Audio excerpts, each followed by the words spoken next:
So, part 2. So, last night was really hard, and today was hard, and I've tried all my little tricks that I have that kind of shave a little bit of the pain off here and there. Like, caffeine helps, alcohol helps, but then the next day I feel even worse because fibromyalgia gets really pissed off when you give it alcohol. And I'm not going to stay, buzzing for 9 days. I refuse. I don't like to drink that much. I have it, and I keep it for, ever. And every once in a while I have one drink. So, unless I've gone out dancing with my friend Denise, and then, well, we won't talk about how much I drink when I go dance. Okay. But, it's just, so, today was my first full day without it, even though I was doing my little tricks. And the reason caffeine works, by the way, is because caffeine is a natural pain reliever. And my theory, and this makes sense, is it kind of gets things moving in your circulation. Sort of like moving and exercising, like what aqua aerobics does. And so it sends more blood, more oxygen to your nerve endings. And I think that's why it helps. That doesn't help with the muscle stuff. I also took little bits of my muscle relaxers that I have a prescription for that I'm supposed to take as needed, but I pretty much only take it night before bed because it makes me sleepy, and I don't. See, that's my fear. And that's part of what I was crying about and praying about last night when I went to bed, was that I'm going to be 50 years old and on morphine or the stupid fentanyl lollipops or whatever, and be just gone. Just be basically stoned all the time and loopy, and I don't want that. I've never liked that feeling. It's probably the only reason I survived the 80s without ending up in rehab. So I've never liked the feeling of feeling high or drunk or whatever. Like when I've gone out dancing, it caught up with me real quick. I never liked that. It was kind of like, okay, I'm wanting it to go away now.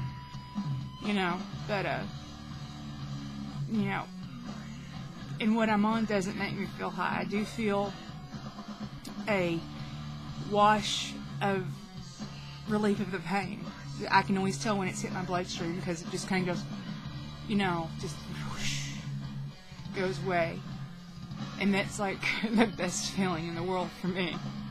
Out of all the great feelings you can feel with your body, the pain whooshing away is the top for me. And that's sad.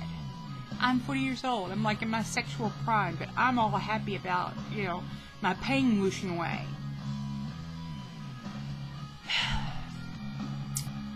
It's all stolen so much from me. I never got to have any children, and not because, biologically because of fibromyalgia, but there came a point where I didn't try anymore to get pregnant. Made a point of not getting pregnant when I was married for multiple reasons, one of which was I wasn't going to be able to take care of a child, and that wasn't fair to that child. And then I had to have a hysterectomy when I was 36, and that's all she wrote on that one. So Heather's not going to be a mommy. And it's in part stolen my ability to work consistently and support myself, which means I'm a sponge off the government with a small disability check and other benefits that are, not survivable, but I get by with some help from my aunt, who is in her 60s and retired and works a job pretty much, even though she denies it, so she can help me to make sure that I have groceries and things I need for about half the month. What I live on monthly is way below the poverty line, and I don't expect to be able to live well on disability. I just expect to be able to live because, if my aunt dies, I'm screwed. Completely screwed. And there's nothing I can do about it because my body and my mind won't let me work and support myself. except for writing, which, once again, fibromyalgia is fucking with. Pardon my language. On to part 3.